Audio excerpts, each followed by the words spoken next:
just as low as it gets. Notre Dame was shocked last Saturday, but it's just one loss, and the season has barely begun. Can Notre Dame bounce back? There's only one option for me, and that's to get back to work and get it fixed. Today, the Fighting Irish head south for an in-state rivalry on WSBT 22. Purdue has its own young coach and a program eager to shock the world.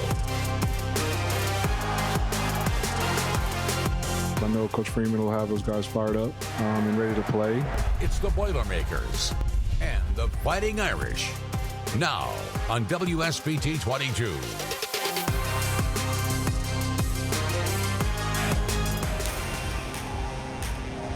You are looking at Ross-Ade Stadium in West Lafayette, Indiana. In 1 hour from now, Notre Dame will face Purdue right here on WSBT 22. Will the Fighting Irish be able to bounce back? We are about to find out.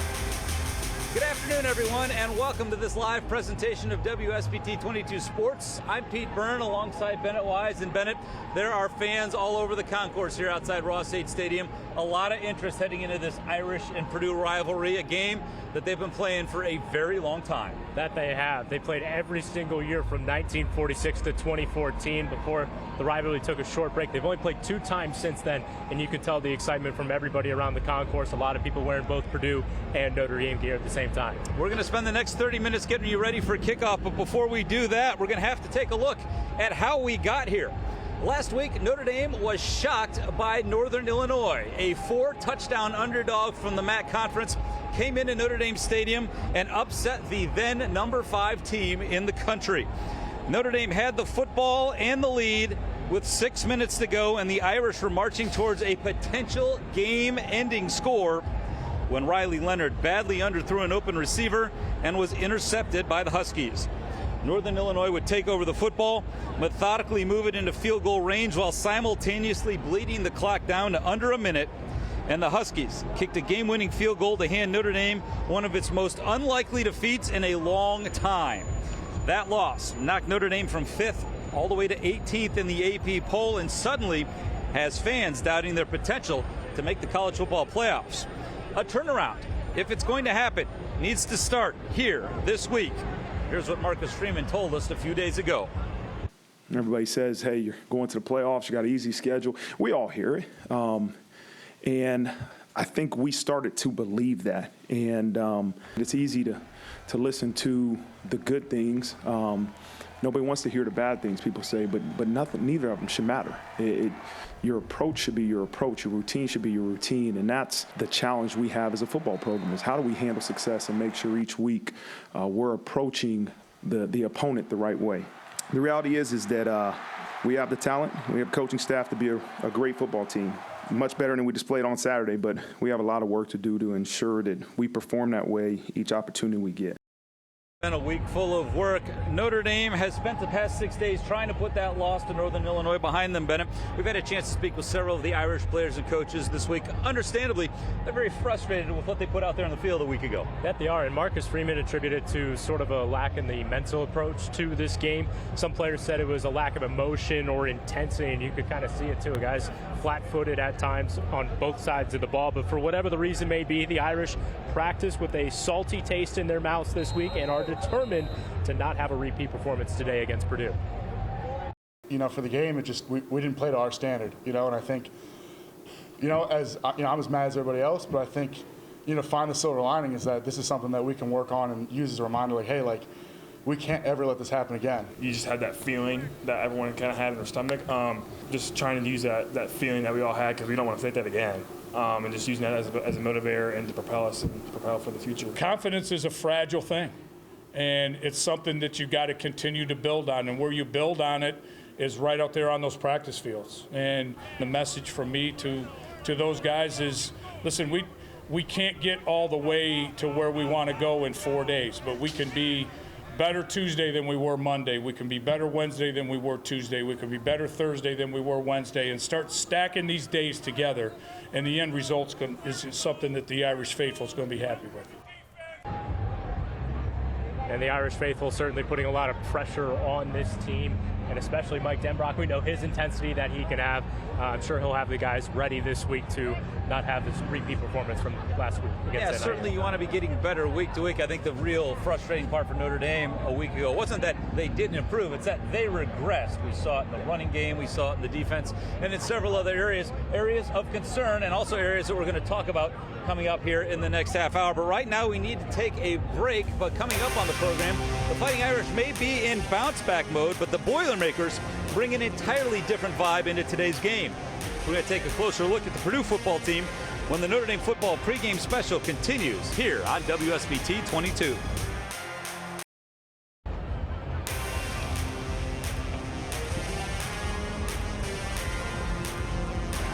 You cannot beat a college football Saturday in the Midwest. We're in West Lafayette. Not long ago, the Boilers got off the bus and marched inside Ross-Ade Stadium, where they are getting ready to take on the Fighting Irish this afternoon. Right here behind us, a game you can see right here on WSBT 22. Welcome back to our pregame special, everyone. Pete Byrne along with Bennett Wise coming to you live from West Lafayette. Bennett, we're going to take a look at the Boilermakers a little bit. They've played one game, and albeit a very small sample size, but they have looked very impressive in their one showing this year. Yeah, the week one win over Indiana State, it was 49-0, and after that week one win, they ranked 11th in the country in scoring offense, and of course a shutout will put you at number one in the country defensively. And the Boilermakers, they know what's coming in terms of Notre Dame and the approach that they will likely have when they take the field this afternoon. Purdue coming off that bye week last week after a week one dismantling of Indiana State, in which 7 different players scored, and quarterback Hudson Card set the FBS single game record with a 96% completion rating, connecting on 24 of 25 passes. And head coach Ryan Welter said the bye week for him was focused on fundamentals and, of course, watching Notre Dame for the week ahead. We're going to err on the side of thinking they're going to be an angry football team. Anytime you are top 5 in the country and lose the home opener, that's going to leave a bad taste in your mouth. I know Coach Freeman will have those guys fired up and ready to play. So we're fully anticipating getting their best shot. And Pete, there are definitely some players on Purdue looking to make a big impact today. I'm looking at particular tight end Max Clare taking over for Payne Durham at the tight end spot. And then also 3 transfer wide receivers, all of them long. Jamal Edrin, Leland Smith, and Denylon Morris, that all had a huge impact in that week one win over Indiana State. You can't rule out the run game with Devin Mockabee either. Yeah, and I'll also just say this. If Hudson Card completes 96% of his passes, it's going to be a long day for Notre Dame. Now, I don't think the number will be that high.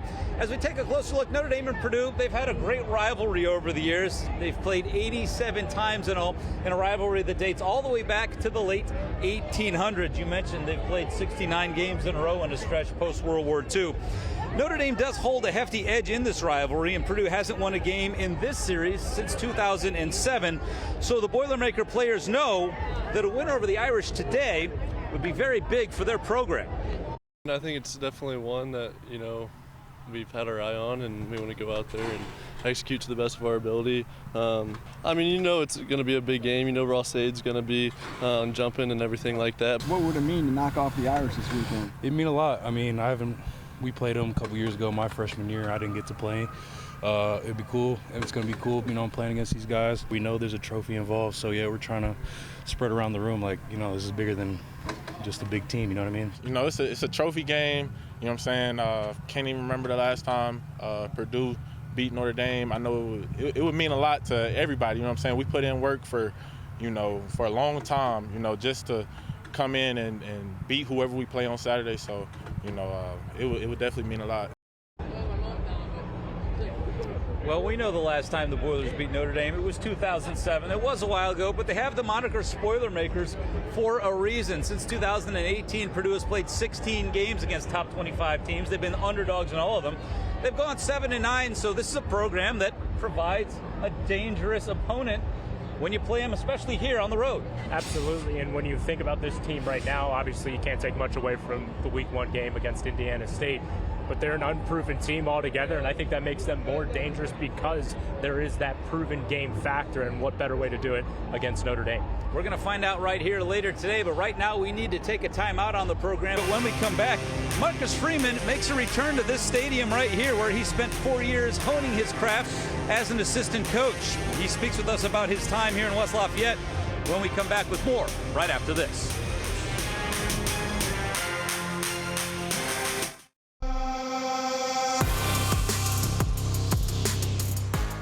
The last time Notre Dame traveled to Ross-Ade Stadium, Tommy Rees was under center, and the Irish had their hands full. Notre Dame trailed the Boilermakers in the fourth quarter until Rees hit DeVaris Daniels for a tying touchdown. That would turn into Daniels' biggest night ever in an Irish uniform. On the next series, Rees hit Daniels along the sideline, and he raced away for an 82-yard go-ahead score. Notre Dame would score once more and hang on to beat Purdue that night, 31-24. And welcome back. We are coming to you live from West Lafayette, where we're counting you down to kickoff between Notre Dame and Purdue this afternoon. Bennett, Notre Dame offensive coordinator Mike Denbrock was on the Fighting Irish coaching staff the last time they came here and played. Of course, he was in a different role as a wide receivers coach, and he certainly has his hands full today. That he does, especially when you make the promises in the offseason of being an explosive offense this year with your new quarterback, a revamped wide receiver room, and everything like that. But they simply haven't moved the ball well, and on the year, Riley Leonard has a completion percentage of just over 60%. And earlier this week, Mike Denbrock cited multiple reasons for a lack of efficiency in the pass game, like protection from the offensive line and route running from the wide receivers, but also shares his process for determining in-game adjustments for his quarterback and the offense. There's in-game adjustments that happen all the time, whether that's what the defense is doing, whether that's what we're not doing well, whether they're taking certain things away from us. All those things go into consideration, and it's something that we have been working on every single day. And Pete, if you think Notre Dame would be a successful offense, you think maybe one of those areas is an issue, not the entire thing, and that's certainly not what you expect when you bring in an offensive coordinator like Mike Denbrock with his history. It shines the spotlight on him, and of course, nobody's going to have a bigger spotlight on them today than Notre Dame head coach Marcus Freeman. And while this isn't a big secret, there are a lot of people that maybe don't realize that he actually got his first big break as a coach right here at Purdue. The Boilers hired him as their linebackers coach when he was just 27 years old. After 3 years, he was promoted to their defensive coordinator, and really his career's been on a very steep rise ever since. Before the season started, I sat down one-on-one with the Irish head coach, and I asked him about the time he spent here in West Lafayette. In week 3, you're going to go back to Purdue, where you spent 4 years as a younger coach. What are some of your memories of coaching there, and will that be a nostalgic trip for you? I know it's changed since I've been there. You're talking about 13 to 16, almost 10 years ago. It's changed in terms of, I think the stadium's changed. That drum's going to be there. I know that. That big old drum's going to be there, and I'm going to be beating it. But I'm sure, I don't know Ryan Walters really, really well, but I know him well enough that they'll be ready to go, and they're going to be prepared. And when that opportunity comes, it's going to be a great opponent.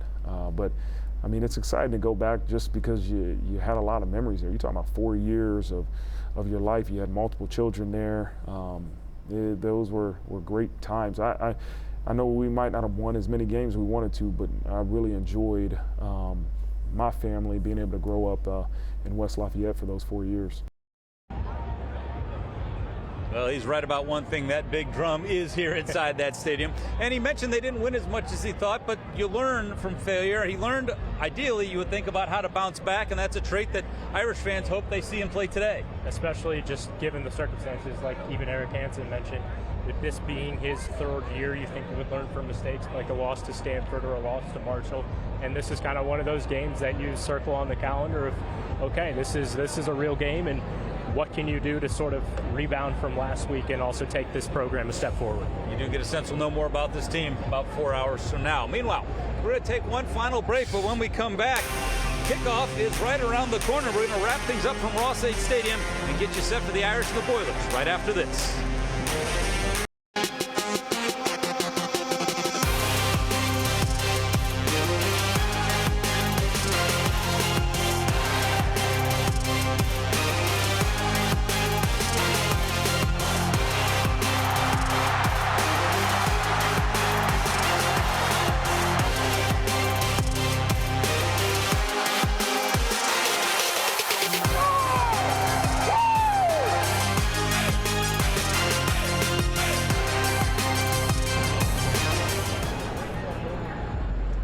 welcome back to West Lafayette. Bennett, the fans are filing into Ross-Ade Stadium. I guess that's our cue. We better hit in there as well. Yeah, we might as well.